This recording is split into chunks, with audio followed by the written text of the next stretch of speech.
உலகெங்கும் தமிழரின் பிம்பம் உங்கள் TV.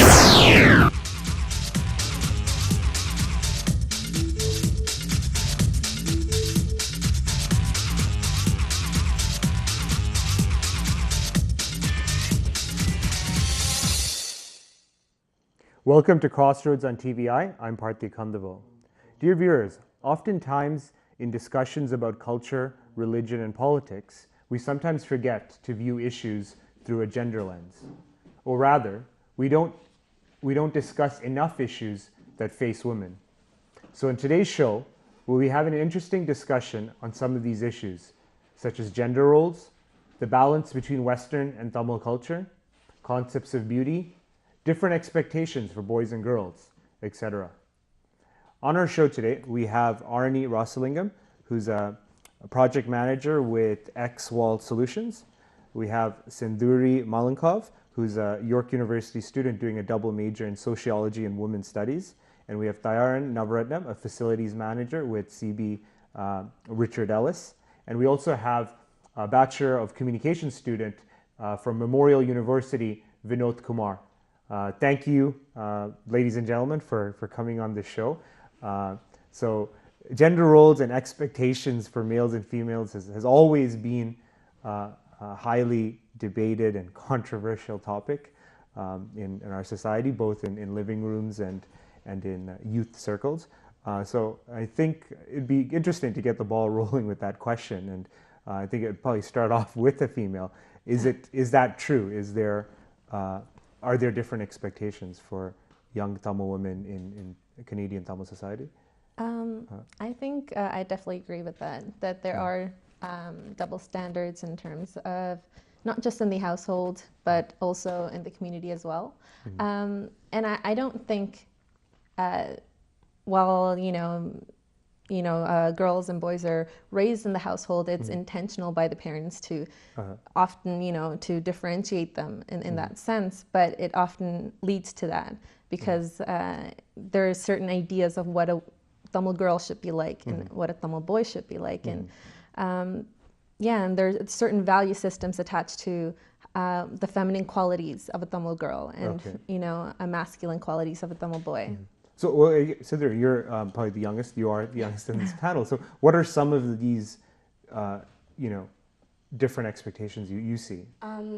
In my experience, I grew up with two sisters, so I do not have a brother, and I don't know what it's like. But from peers and friends that I've spoken to before, they have told me that it's not fair that I have to be home at like a certain time, and I have to have a curfew, and my brother gets to stay out however late, and he's never questioned the next day morning, right? Mm-hmm. And I feel like the ideas around these gender roles are very systemic. Mm-hmm. And it's not the fault of our parents, in my opinion. I feel like a lot of times we always think, I think it's a part of culture, and it's really embedded in our culture and like also in the society that we live in a patriarchal society, right? And it's just that women are supposed to be home at a certain time where they can't, there's the way they dress and the way they're supposed to look like and all of these connotations that come with being a Tamil woman. Mm-hmm. And that they're supposed to learn how to cook, they have to keep studying, and like there's other constructs that come, so I completely agree with Arni in that fact. Thayaran, what are your thoughts on how these expectations have come to be, and how do we balance them? I come from a very traditional household, and I raised in Sri Lanka for about 15 years of my life, and then I shifted here, and I've been here almost 20 years now. And from a household, I would say it depends on how your parents set the value. I mean, I was born with a sibling, and the values were set in my household. I was told, just because you're a guy, you're not getting any special treatment. That's because my mom was a very strong woman, and she's very outspoken. She was a teacher back home. And so the way she instilled the values on me is that I do these things for you, end of the day. And your dad, he goes out and, he's the breadwinner, but at the same time, I'm a career-oriented woman. Mm-hmm. So having seen a strong career-oriented woman instill the value on me, saying that, well, okay, so I'm not so special. Now, my sister gets to perform, I get to perform. So as we were growing up, it was more of a competitive feeling. So I never looked down on her saying, oh, you're a woman, you got certain expectations. Rather, I said, what can I learn from you? So she became a positive role model to me. So Do you think some of these expectations are justified of having, see the curfew example with Hindu? I mean, in my household, for instance, the curfew was for the guy as well the girl. Okay. All right. If I'm staying past 10 o'clock, obviously my mom is going to call and ask me where I am. If I'm with a best friend and I'm watching a Tamil movie, I was allowed to stay. And if I'm past 2 o'clock, then of course she's going to obviously call, and the next day I get in trouble. So the values come from how the parents set the expectations on the kids. Vinod, what are your thoughts on this in terms of why we've placed a greater burden on Tamil females? So, I'm actually born in India and I grew up in Singapore, and pretty much it's a and there's a lot of clubbing and all this going on. And I have a sister too, and she was just 3 years younger to me. And I can honestly say that I had more freedom than my sister when it comes to that. And I had no curfew, but my sister had curfew. And I think there was a reason for it because, first of all, it's judgment, right? And the judgment comes from entire Tamil society. I wouldn't say entire Tamil society, but at least a lot of people who talk about it. So that is the reason why there was discrepancies in the way that males and females were treated. So, Vinod speaking to that idea that the reason Tamil parents have these expectations is for the best interests of their daughter, and in order to create an atmosphere or at least a climate where they feel the daughter can, be viewed as respectable. Thus, they place these. That's actually a great point that I actually wanted to make. Even the idea that the girl kind of carries that honor of the family, and the whole, she's embedded with tradition and culture, and she's like a representation of that family's value system. I think that in itself is a problematic concept, because it's she's like a walking poster child wherever she goes. Her mannerisms, her behaviors, everything's being, policed and always under scrutiny. Because I don't know if a lot of people feel like this, but from what I've seen within my own family and my friends, it seems like, if a guy was to do something outside, brought up the point of clubbing or socializing, and if a girl were to do the same thing, it's the reaction is very different.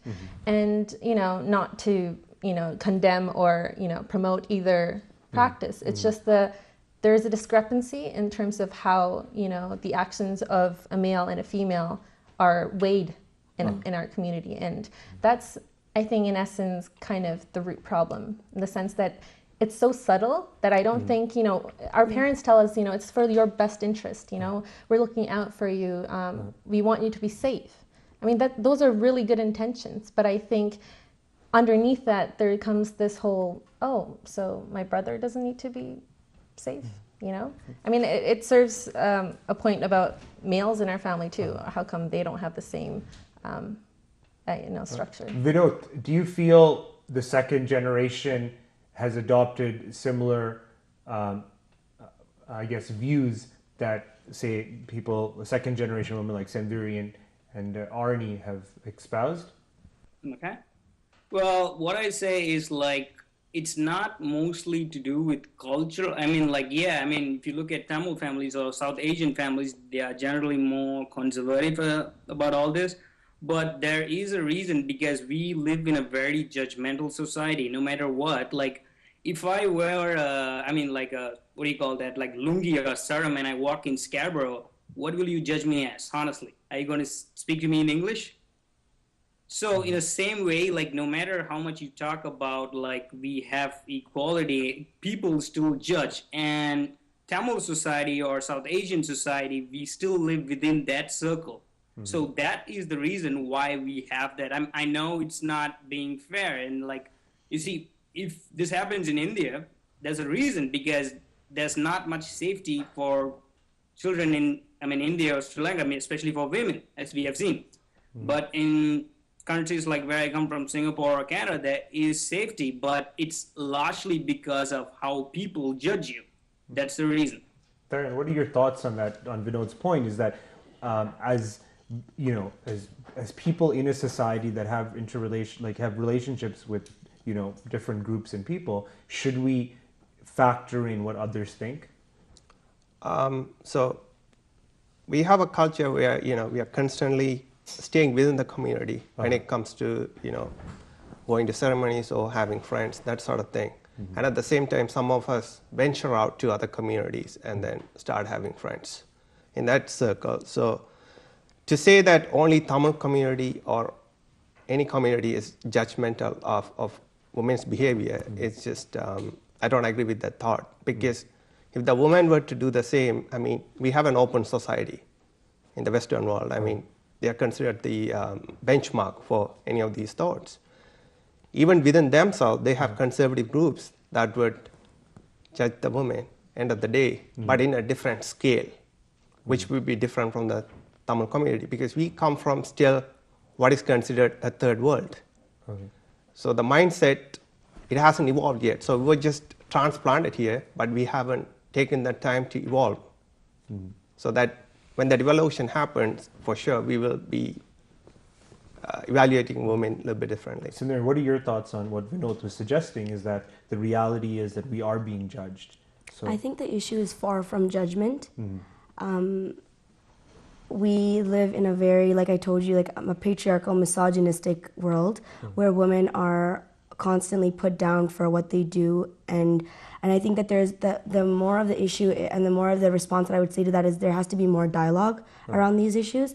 But do you find that the reality that a lot of young Tamil girls do take those judgments and they internalize it? I believe, yes, I agree, yes. I think that there are women, like girls, especially I have friends and like I have peers that I talk about it. This is obviously always at the table of the conversation, right? Like, why is it that we are always looked down upon, and why is it that whatever I dress has to define me, or the way I look define me, right? And I think that it's an internalized, and I feel like it's so embedded in our society that these issues, it's not talked about, and it's so subtle. Like Arnie said before, it's so subtle that we have to be the poster carrier of like, oh, she's like the cultural girl, so she has to be looked upon as like the only honoring one in the family. And I think that's where the problem lies, and that's where dialogue should be, instead of thinking about judgment and etc. In my opinion. What are some other roles or issues that females face in our Tamil society? I think connected to the whole judgment is the fact that once this whole internalization process, goes on, these issues evolve just more than carriers of tradition. It becomes an issue of mental health and well-being in a sense too. Being always scrutinized takes its toll, and for sure. What was mentioned before, that Tamil community isn't the only communities that's doing it, but that shouldn't be an excuse to not address it. We are part of this community, and I think that should be a reason to talk about it and address it. Just because everyone's doing something is not an excuse to just ignore it. And in terms of the whole mental health issue, we have the media representation of girls and women in general, everything from body and like your color to your, everything is being scrutinized. So when you feel like not only do you have to look properly, you have to behave perfectly, you more or less get paranoid that every person that looks at you is judging you. And that judgment in itself, it's like you internalize that policing, you police each other. So girls start judging each other, and mothers teach that to their children, and grandmothers. It's like this whole tradition of like, that tradition of patriarchal judgment, in that sense. Do you feel that dynamic is being recreated in the second generation? For sure. And I don't think, again, it's not like an intentional thing, because it's more like subconscious by this level. And, values that, we might not think of like, oh, I'm just doing what my parents have taught me. It's your value system that you grew up, this is beautiful, this is not, this is good, this is bad, the the fact that most of us girls, we're told when we're young, don't stay out in the sun too long because you'll get too dark. I want to touch on that topic a bit later, but Vinod, what are your thoughts on this idea that in the second generation you have those girls who are recreating these traditional mentalities, and is there a split between within females on that? Okay, we have like two groups. One is the loud society that says that there's patriarchy, there's misogyny, and they tend to censor any form of dialogue, actually. So it's counterproductive because if you see in social media and stuff, okay, recently an article came out pretty much regarding this, and like Canadian guys or like second generation, they do not have the guts to directly disagree with feminists or any females, especially with their original profile. But the first generation and the guys from India and Sri Lanka, they have the guts to directly talk. That means the dialogue is not happening here. That is the problem. Vinod brings a really good point, Sundar, in that what he's saying is that a lot of, it seems to be, from talking to other males who kind of were reluctant to come on the show, is that there is a silent majority, let's just say a considerable amount that do believe in these traditional ideas, but they feel that they're unable to articulate them or say them in public. Yeah, when we talk about first generation and second generation, I think that an acknowledgement of our first generation is very important in our community. I find that sometimes because our parents are immigrants to this country, we don't acknowledge the mothers, and I find that this is something that we should acknowledge, that like my mother doesn't know anything, she was never educated to begin with, and we don't question why wasn't she, or why was like. Yeah, but in the second generation, do you find the what Vinod called the loud feminists who dominate the discussion on equal rights, equality? Do they drown out second generation males who have attachment to traditional ideas? In my opinion, I don't think so. I think that we bring discussion, because I think that feminism is still in its process of constructing itself. I don't think feminism is one core idea or core value. Like we talk about equity for everyone and inclusion for everyone. So we have a lot of male allies. I'm a part of Tamil Feminist, and Tamil Feminist has male writers. If we were thinking about traditional values and all that, we would exclude them out of the topic and we would never talk about it. So I think that there is discussion, but I think that sometimes male themselves, or traditional males, when we talk about traditional males, are kind of afraid to talk about their issues, what they have with women, because they feel like the feminists are male haters, and all of those issues of the myths around feminism and what feminism is considered to be is still not talked about. And I think, Arnie, what's your response to Vinod's point?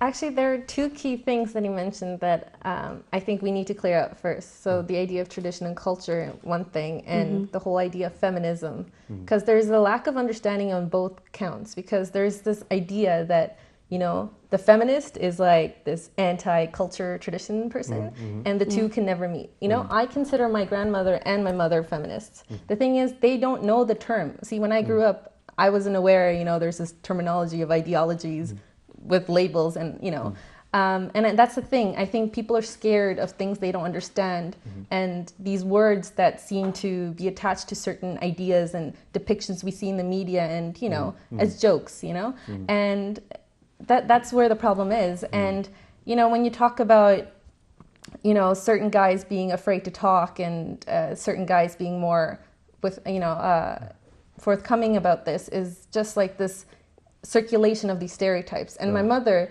and the thing is, feminism comes in different ways. Our mothers can be feminists. It's just like we have so much freedom in this part of the world that our ways of enacting feminism might seem grand. We might, I don't know, there might be feminists who do protests. Some feminists teach. Some feminists are at home. Just because you're a homemaker does not mean that you're not a feminist, And it's the sort of things that you teach your children, and the way that, you view gender roles. That in essence is about feminism and equality. And that comes in different ways, It's time for a short break. Please join us after these announcements.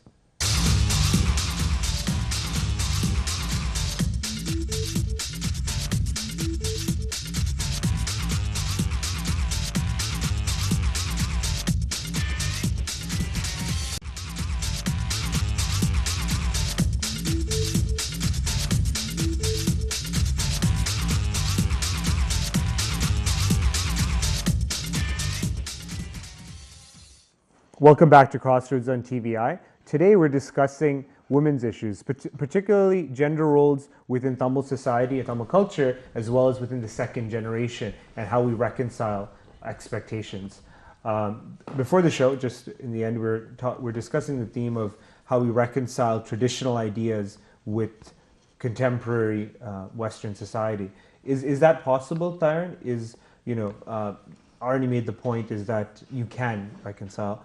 Is that doable, or are there inherent blocks? It is possible. I'm an eternal optimist, right? It's all about viewing equality and saying how do we mix tradition with equality. To say that, okay, so we have a tradition, a practice called arranged marriage. So last year when I posted on my Facebook blog, stated that some people prefer to go through arranged marriage. And some magazines, such as Tamil Culture, which is liberal in its outlook, promotes casual dating. Now, casual dating is something that's originated in the Western culture, which we have no privy to. We don't even know what that entails. But when you do a lookup on casual dating, it says casually dating multiple partners. So I see a problem with that. I go, men and women, they should not be casually dating people. They should be seriously looking for a relationship. When you are dating, the intention is to get to know the inner being of the people. So when you are doing that, why are you promoting casual dating in our society, which is still trying to come in terms, right? Sundar, what are your thoughts on that? That, Haran's pointing out that casual dating is in direct conflict with Tamil culture. I think when we talk about casual dating, the problem is that women can't casual date. I think that it's okay when guys are casually dating and they're trying to find a partner and they're looking into like, oh, I want a specific type of South Asian woman. And when it's a girl, or when he talked about arranged marriage and everything, like when it's a girl, it has to be, oh, she has to wait for the rest of the life until a man comes and rescues her, or she in Disney or something like that, like she needs to be rescued and she has to be, she can't be promiscuous or in any sort of way before marriage. And for me, that's problematic because I think that women should have all choices, that if they want to date, then they can date, just as much as men are liberal to date and find a partner, in my opinion. Vinod, what's your response? Are you in agreement with Tyron? I'm here. Can you hear me? Yeah. Are you in agreement with Tyron or Sundari? I'm not sure which side to agree now because when I talk about casual dating, because you cannot control people from not dating. But what I disagree with Arnie was the word promiscuous. That we have a little bit of a problem because I know I can't control someone. I can't tell someone, hey, don't go around, having fun. But there's a lot of consequences to it between a guy sleeping around and a woman sleeping around. What are the different consequences? Okay, first of all, again, we are going back to judgment. And the second thing is no matter how safe you are, you got to realize something. There are some consequences like pregnancy. Okay. And I do understand that men have it too, but for a woman, obviously it's bigger. The name, everything matters. Right, Arnie, if you could perhaps address the two issues that Vinod's addressing and Tyron's point about dating and Tamil culture and the conflict. Okay, so one thing that I didn't really get to before was the whole idea that culture and tradition are fixed. One thing throughout the ages, I'm not even talking about Tamil Canadians. Even if you were to look in Yalpanam or all of Sri Lanka or South India, throughout the ages, cultural periods, culture and traditions have changed. And I'm not going to get into an anthropology lesson, but that's something to consider. And another point is the fact that I always have a problem when you dictate lifestyles and choices of people. I don't, agree with the idea that, you should be putting about, dictating whether certain types of marriages are right or wrong, sexualities are right or wrong, or, that in itself, I think, becomes very narrow-minded in that sense when you start dictating what kind of people are the right fit whether you belong or you don't. And I think we see a big shift in this day and age. I mean, everything from, LGBTQT movements and things like that. So when it comes to this whole casual dating aspect, I don't have an opinion because that's everyone's choice. Like, whether that works for you is for you. Some will argue, Taran will probably argue that there are fixed elements of Tamil culture, and one of which is marriage or arranged marriage. Yeah, so I don't believe in the fixed elements. I believe culture is very fluid. I believe that, not to say that you take on these random elements and you're still, as long as you have the word Tamil in there, it's Tamil culture.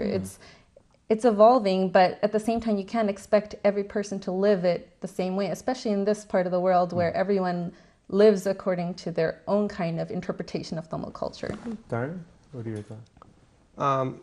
I would say, even getting back to this issue of casual dating, what I'm suggesting is that it's saying, well, dating is intended to be getting to knowing someone, right? Like casually getting to know someone, like you're getting to know multiple people at the same time. It becomes problematic because you're not sure which one you're attached to. When you're doing one by one, then you're seeing, okay, this person, I get to know the person. Well, he doesn't fit my lifestyle, or he or she. And then you're breaking that bond and then moving on to the next one. Do you think much of Tamil culture is being lost or being changed in our generation? I don't think so. There are second generation people who are comfortable meeting someone through arranged marriage process. And I have seen that in front of my eyes.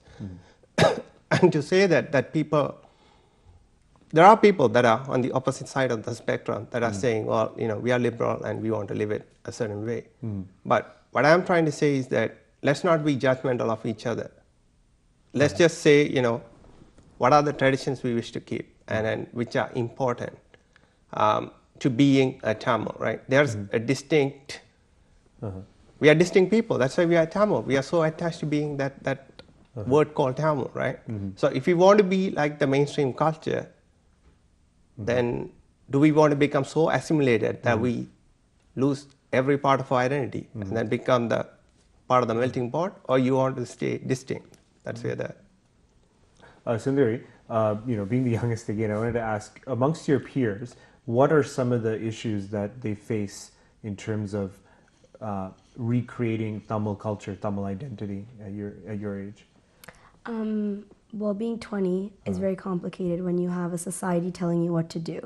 Okay. So some of the things that my friends there's always a topic of discussion is like, why is it that I have to dress a certain way, or why is it that I have to always, like when it comes to dating, like just coming back to the topic of Thailand right now, why is it that I have to always just see one guy? Like, why is it that case?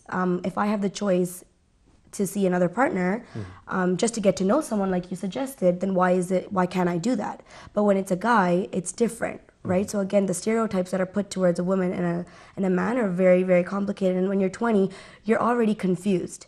So I find that when there are all of these values and norms and stereotypes that are connotated with being a Tamil culture, just confuses you even more and puts you in a conflicted area as to like, what side do I take? Do I want to reclaim Tamil culture, and do I want to get an arranged marriage, or maybe wait for the one?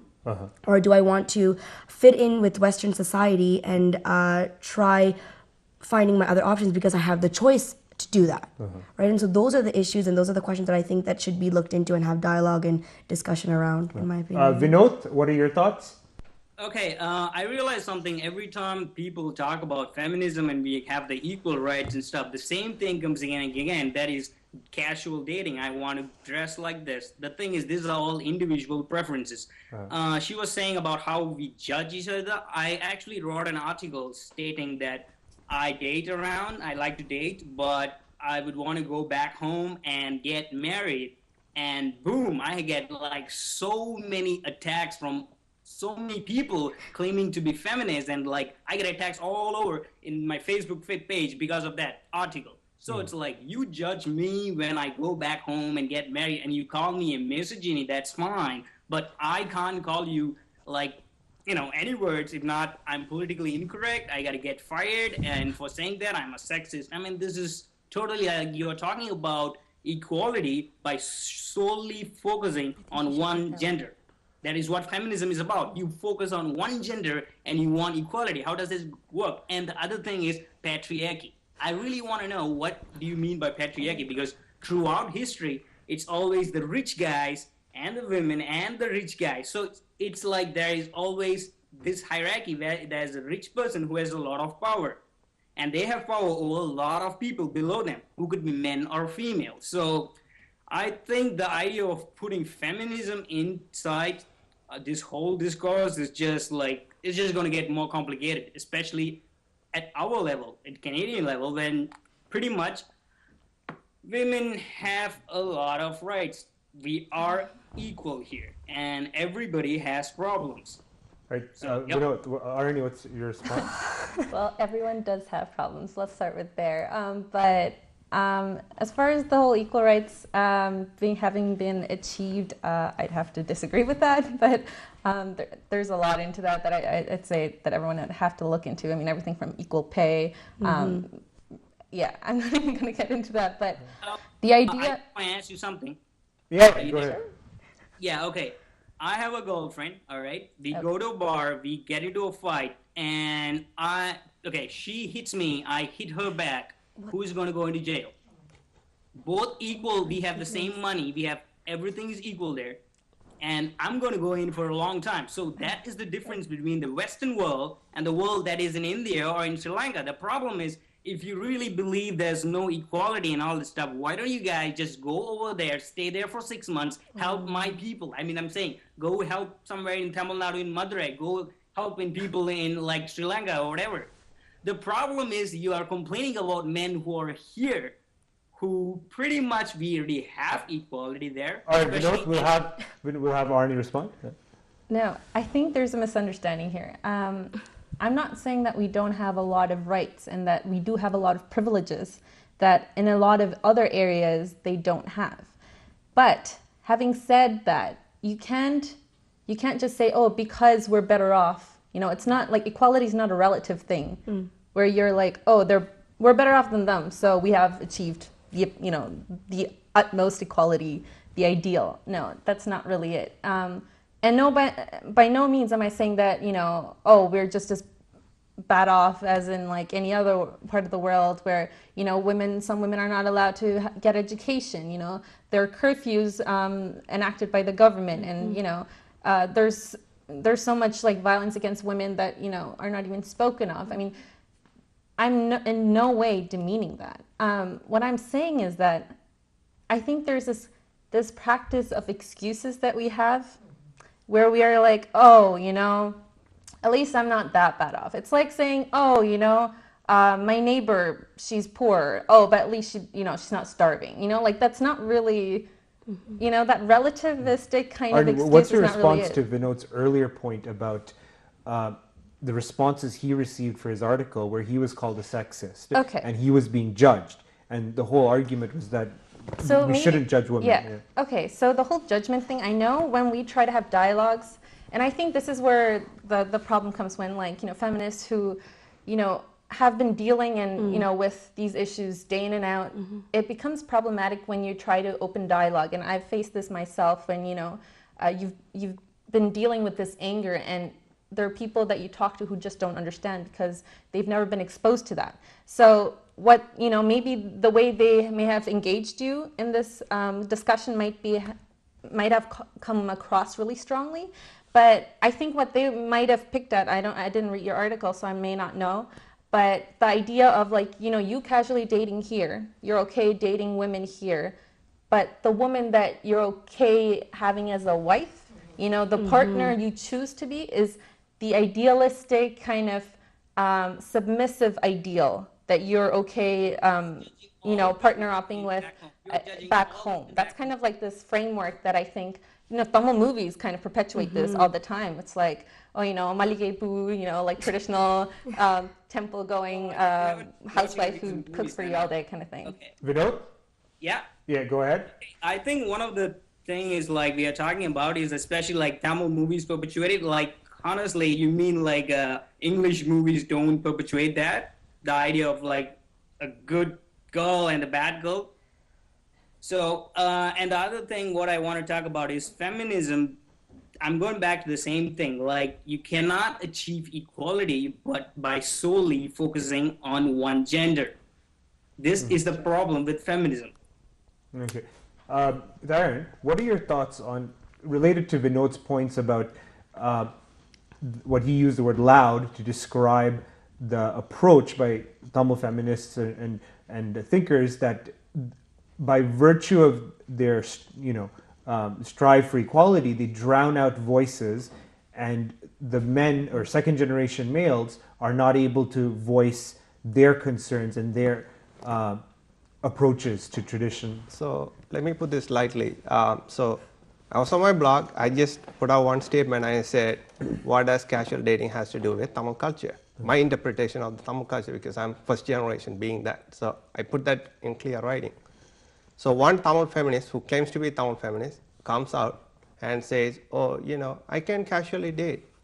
And I said, with all due respect, yes. Then I go, okay, you could date what you want, but then how does that become part of the culture? Like your individual choice of lifestyle, how does that become part of the culture? If 100 people are dating, how can you say that 100,000 people should follow that lifestyle? It's sort of like imposing, right? If 10 women are drinking or 10 men are drinking, you cannot just generalize the entire community and say that 100,000 community is doing the same thing. So it comes to generalization. So to add to that, if I finish my thought, the person then finally said, "Are you trying to change the culture?" I said, "No, I'm not saying you are trying to change the culture. I'm saying, what does this have to do with Tamil culture?" So she said, "You don't understand where I am coming from, so you are an uncivilized monkey who belongs in a different generation." Sandhuri, in your writings and in your group of Tamil feminists, do you feel that in the discourse and the discussions that second generation boys and young males are reluctant to say their opinion because it's politically incorrect? No, like I said before, feminism is not constructed yet, right? Like it's still a process, and in our opinion, like Tamil feminists, I think that we are for both. Like we want equity for both genders, because I think that the patriarchy is not just for women. I think that male allies are facing problems too, and I think that's something that we always talk about in feminism, like that men are also in this battle. It's because I feel like sometimes male survivors and male representations of men in the media are not talked about, and I think that is what feminism does. Like it's not just about one voice. And men also should understand, as allies, if they want to be allies, a part of this movement is that women have not had space to voice their opinions, and we are reclaiming space that we are not given, because part of the feminist movement in the 60s was all white women, right? And we never seen women as our color. I never seen a woman as in my color represented in media or in the feminist movement. And when I did see women representation in the media, it's always a stereotypical woman that's represented as a South Asian woman. So I think the problem lies is that men also should acknowledge the fact that that there's an issue here. All right. Thank you, Senator. It's time for a short break. Please join us after these announcements.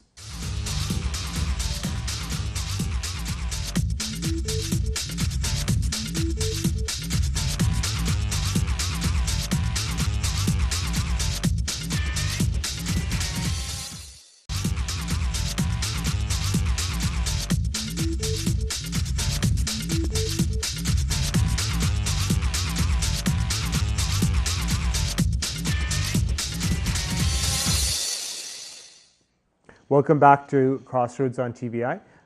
Just before we left, we were discussing the idea if there is a quiet silence between second generation Tamil boys and girls. Are they not talking about these expectations?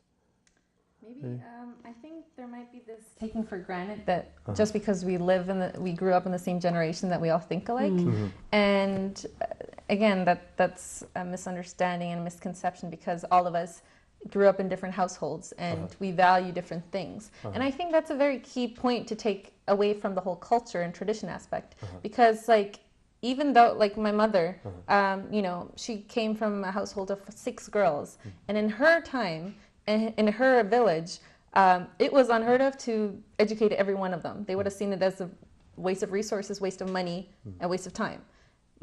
Both my grandparents did that, and so her value system was very different from her neighbors, and you know what I mean? So I think in that same sense, those cultural values and the traditions that are passed on in every household here, I think we just tend to assume that, it's not imported from the homeland like it was from our parents, so we all think alike because we all went to the same schools, we all speak the same language, we all consume the same media, but it's not. And I think that is a good point, that we should engage in that, conversation with each other about, listen, what do you see as tradition? Because my interpretation and my, consumption of tradition has been different from yours. And I think, again, it might be the sense of, like, as a diaspora, we feel this insecurity about having to define ourselves in this multicultural society because we need to, we feel threatened because we're a small, close-knit community, and we need to brand ourselves as like a Tamil community. And so we are facing this unprecedented kind of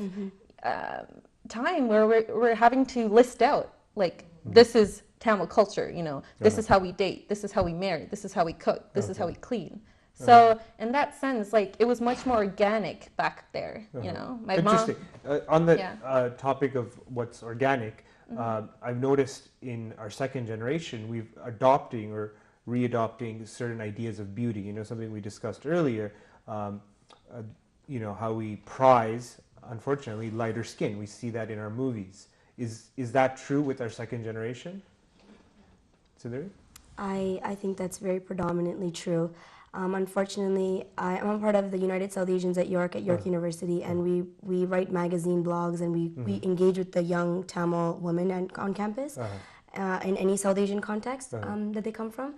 And unfortunately, there is a lot of unspoken struggles that women face because of our media and because of the fact of shadism. And can you tell us what shadism is? Yeah, shadism is basically interracial discrimination within our own community. So me and Arnie here are different skin tone, and I can be like, oh, you know what, you're darker than me, so you don't fit in, so that's shadism. If people want to know more about shadism, there's also a documentary by Nayani Thiaraja on shadism, so people can look into that. But I think that unfortunately, because of our society, and also we can't only say society has this connotation, I think it's also colonialism, because of the fact of white Eurocentric ideas of how a beautiful woman should look like, light-skinned, blue eyes, straight hair, and we see that in our Bollywood as well. Okay. In our second generation, there's two pictures we'd like to put up from two recent bridal magazine covers. So in those magazine covers, we notice how they are reusing these, ideas of beauty of skinny, light-skinned, tall in Om, and these are productions by second generation. So is that indicative of how much or how little our culture is changing in the second generation? I think it speaks very much to how we think as a community we should be represented in the media, because all the media we consume as a Tamil community, in terms of even cinema, the guy is okay to be dark, and they might actually speak Tamil natively from Tamil Nadu, but then most often what you see is like the actresses come from more northern areas, or they don't actually natively speak Tamil, and they don't, look like an average. Exactly. They don't represent the average Tamil girl. Not to say that, in Hollywood or whatever, everyone represents the average girl, but more so ethnically and racially, and in terms of, speaking of shadism, that color thing is a predominant thing, and that has very much to do, the fact that you even brought up bridal magazines very much speaks to the whole marketability of a girl based on her color. And I'm sure we've heard stories of the mother-in-laws or the mothers noting of the girl's complexion, whether it's not even about her education or any of that anymore. It's just but I'm curious to the second generations. Of course, that's existed in the first generation, but is our second generation changing?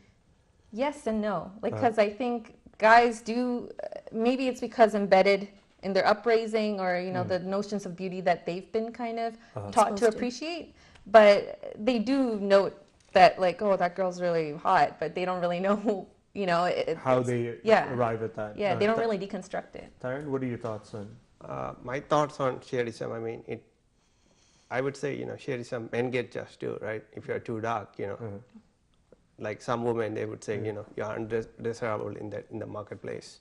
And it works both ways, right? I mean, women get judged. But do you think our second generation is talking about it, is addressing it? Are we changing our opinions on it? No, we are not talking about it. But the main reason men don't talk about it is because, again, being politically correct. Like, I speak to many men as well, but then they wouldn't openly come out and talk about their expectations for a wife or talk about anything about beauty, how they value a woman in general.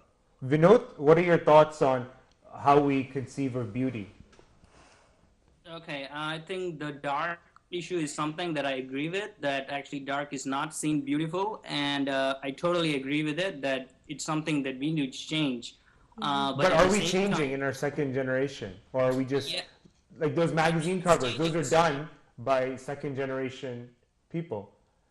Okay, I think it is changing in second generation, but I just have a question related to it, which means like, okay, imagine I'm a guy who's earning $2,000 somewhere in McDonald's, and I want to marry a woman who is a doctor, and I promise you that I will take care of her. Can I expect her to marry me, and how will you judge me for that? Wow, I think we're off topic. Go ahead. Now, the keyword that you use... Because this is what I mean by, like, expectations. Okay, Vinod, we'll let Arnie respond. If you fall in love, that's great. I mean, I'm sure if she wants to, that's great. But the expectation that she has to marry you based on this whole, you're judging, because there comes the assumption of like she doesn't want me because I'm earning so much and I look like this. And I think that that's more of an issue of like the insecurities that we've been kind of grown to, accept. But I don't think it's more of a color and issue. It's more like the fact that you think it's the expectations of a girl of why she doesn't want you. You know what I mean? Like, But I think what he's addressing is that class is playing a role. oh yeah, within, for sure. But again, I think he's getting at is that it's being applied from females to males based on their earning. But I think that would go both ways. Yeah, I think that would. So, I don't know. Okay, just to create that. Dear viewers, this topic is a discussion that has always been happened today, and will continue to happen. We hope you enjoyed the discussion. Do join CrossRoads next week. Thank you very much. Have a great week.